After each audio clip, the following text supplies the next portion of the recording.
So hello, what's up mga ka-J-Vlog? Welcome ulit sa panibagong video, and for today's video, i-game test natin ngayong 2025 itong iPhone X. Maganda pa kaya to? Tara mga ka-J-Vlog, check natin.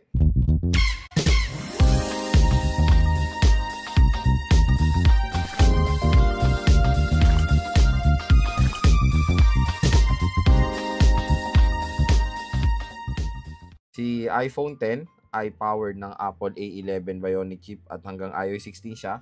Pero magandang balita, lahat pa ng mga apps ay supported pa dito. So ito yung lalaroin natin: ML, COD, Firelight 84 at Honor of Kings. So first na lalaroin natin is ML. So ito yung ating setting. So graphics natin nasa ultra. Refresh rate super HD mode naka-on, naka-on ng outline at shadow. At syempre naka-full download ng resources dito.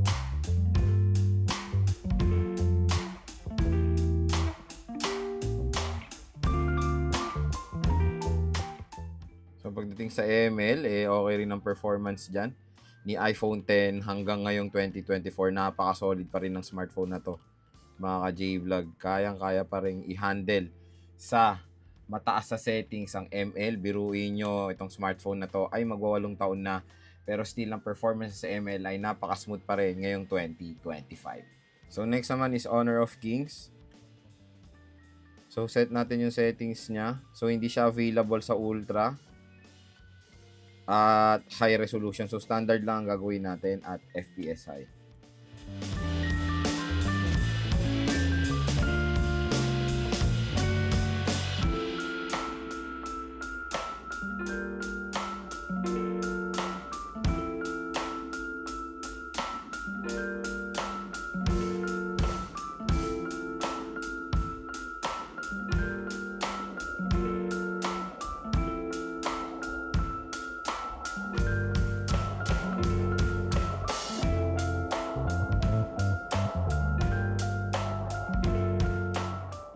So pagdating sa Honor of Kings, okay rin naman ang performance dyan ni iPhone X. Grabe, solid, napaka-smooth maglaro ng Honor of Kings dito sa smartphone na to.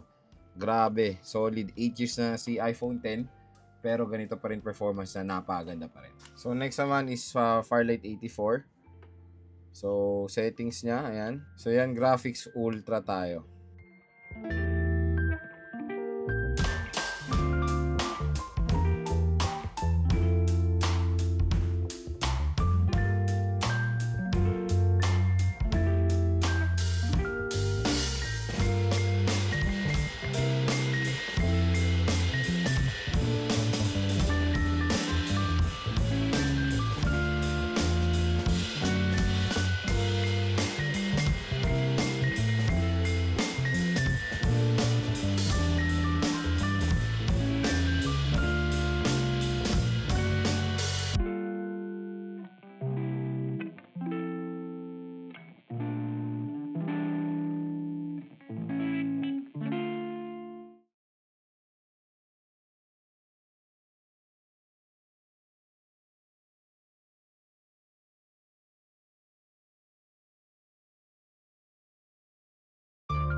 So pagdating sa Firelight 84, tingnan nyo naman kung gaano pa rin kaganda ang performance ng iPhone X. At nakaset pa sa mataas sa settings, mga ka-J-Vlog. Solid. Ang ganda pa rin, no? Wala tayong experience sa any malalang frame drop. Sobrang playable pa rin. Itong isang mabigat na game na Firelight 84 dito sa iPhone X.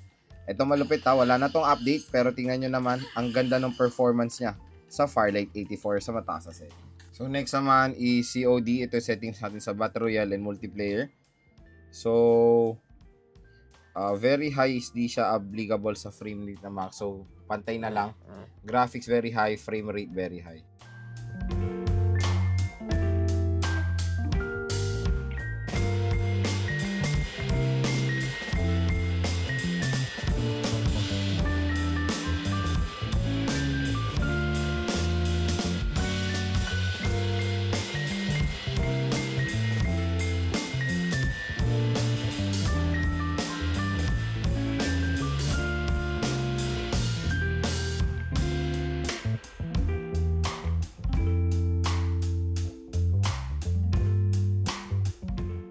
So yun, makikita nyo naman when it comes sa COD Battle Royale. Ayan, napaka-solid din ng performance dyan ni iPhone X. Diba? High settings to Meron mga slight frame drops pero playable siya mga J-Vlog dito sa smartphone na to.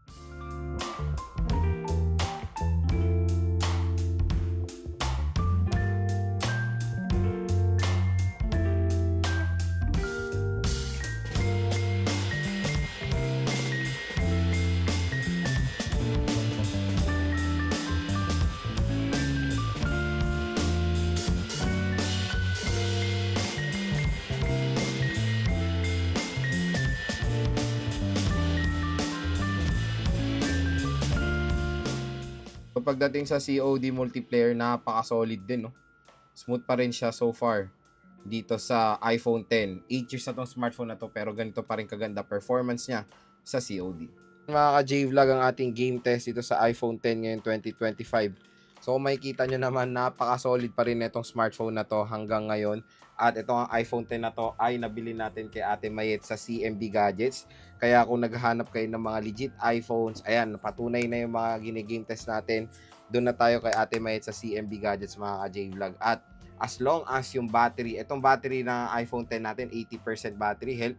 Kaya ilang kembot na lang is magse-service na to. Pero still, kung makikita nyo, okay pa yung performance niya, all original battery. As long as kahit replacement battery, maganda yung pinalit, okay pa rin na magiging performance ng smartphone nyo. So, yun mga ka-J-Vlog, iPhone, ganyan po ka-optimize ang chipset ng Apple. Tignan nyo, magwa8 taon na tong smartphone na to ngayon, 2025, pero napakaganda pa rin ng performance niya sa gaming. Okay yung chipset niya, kayang-kaya pa, pero magiging kalaban nyo dito is yung battery. Naglaro ko dito ng 100% I think wala pang 1 hour naglaro ako, nasa 47% na lang yung battery ko. So, yun na magiging kalaban nyo sa iPhone X. Overheating, at syempre, mabilis siya malobat pagdating sa gaming.